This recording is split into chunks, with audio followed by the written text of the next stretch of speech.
Este fin de semana el presidente Andrés Manuel López Obrador volvió a demostrar por qué no tiene brújula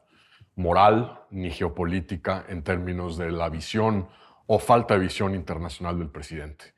Al decidir condecorar al presidente de Cuba este fin de semana en Campeche, el presidente ignora los reiterados abusos a los derechos humanos, a la democracia, la ola represiva que ha habido en Cuba desde hace un año, sobre todo artistas e intelectuales que se han opuesto a la dictadura en la isla. Y además, digamos, la ironía se cuenta sola en momentos en que tenemos números récord de migrantes cubanos cruzando por territorio mexicano hacia Estados Unidos. Se dice fácil, pero en el último año el equivalente al 10% del total de la población de Cuba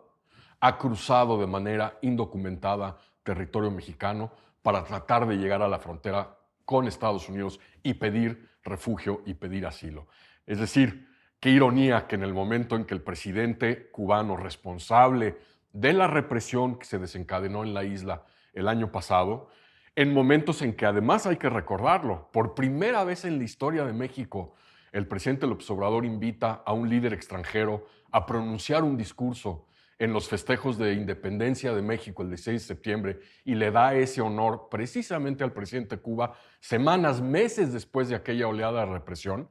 El que esté ocurriendo en este momento, en donde el presidente mexicano de manera consistente se niega a reconocer, ignora la regresión democrática en Nicaragua, la destrucción de una de las democracias más vitales que había habido en América Latina durante buena parte del siglo XX en Venezuela, ciertamente la dictadura cubana. Qué gran paradoja que mientras condecora al presidente de Cuba, Cuba le está mandando, porque además no hay que olvidar que ya lo hizo el régimen castrista primero en los 80s, durante el éxodo de Mariel, y luego en los 90s de nueva cuenta, estas válvulas de escape que Cuba ha hecho y ha buscado generar de manera reiterada para, digamos, abrir prisiones, soltar disidencia, tratar de despresurizar la situación política y social interna en Cuba, que de nueva cuenta Cuba esté haciendo lo mismo con este número brutal de migrantes y refugiados cubanos transitando por México. Es decir, el presidente premia con el Águila Azteca la mayor condecoración que el gobierno mexicano puede dar a un extranjero en momentos en que México se está viendo presionado por estos flujos migratorios cubanos, que además todavía se hace más complejo a la hora que Estados Unidos acuerda el gobierno de México, acuerda con el gobierno de Estados Unidos recibir a 30,000 cubanos, nicaragüenses, venezolanos, haitianos al mes que Estados Unidos está deportando al lado mexicano de la frontera. Adicionalmente, creo que vuelve a demostrar estas brutales contradicciones del presidente en materia de política exterior.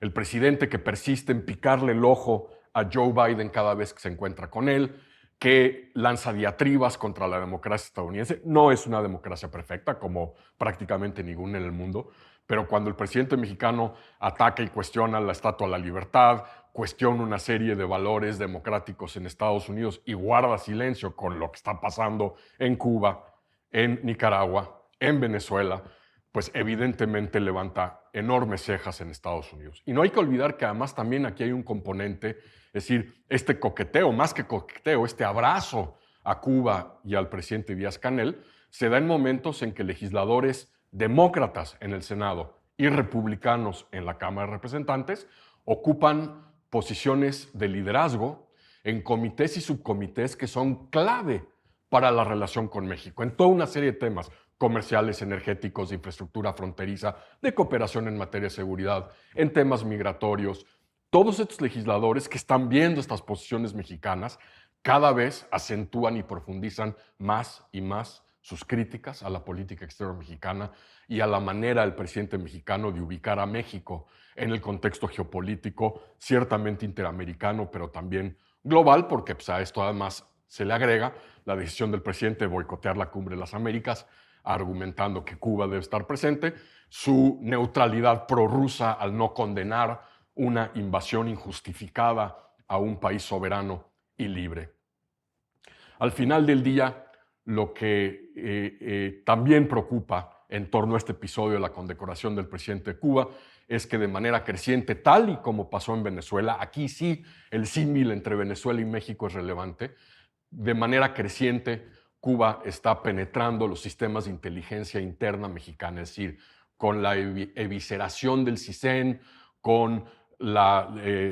cómo se le han coartado sus atribuciones y sus responsabilidades, cómo se le ha reducido el presupuesto, quien hoy crecientemente está proveyendo a Palacio Nacional y al presidente de México de inteligencia interna en México es Cuba, tal como lo hizo Cuba con Venezuela. Y si además a esto le agregan, que fue un poco la justificación de la visita a Campeche, estos flujos de doctores cubanos que han estado llegando a territorio mexicano, un proceso, un programa que ha sido cuestionado por la Organización Internacional del Trabajo, que ha sido cuestionado por las Naciones Unidas, casi etiquetándolo como trabajo forzado por las condiciones en las que Cuba envía a estos cooperantes médicos a trabajar en otras naciones. No hay que olvidar que buena parte de estos médicos que están entrando a territorio nacional también son organizadores de base, son movilizadores sociales y muchos de ellos también son espías. Todo esto hace que este fin de semana haya sido un muy mal momento de nuevo para la política exterior que encarna el presidente Andrés Manuel López Obrador y un episodio que genera cuestionamientos en el centro, en la derecha, en la izquierda, partidos de izquierda en el continente, sobre todo, por ejemplo, el gobierno de izquierda en Chile, que ha dicho claramente que la izquierda jamás debe estar reñida con la defensa de los derechos humanos y la democracia. Qué gran paradigma el que un presidente que se califica como progresista y de izquierda precisamente le da la espalda a los cubanos que están huyendo por la represión, por el autoritarismo de una dictadura en la isla.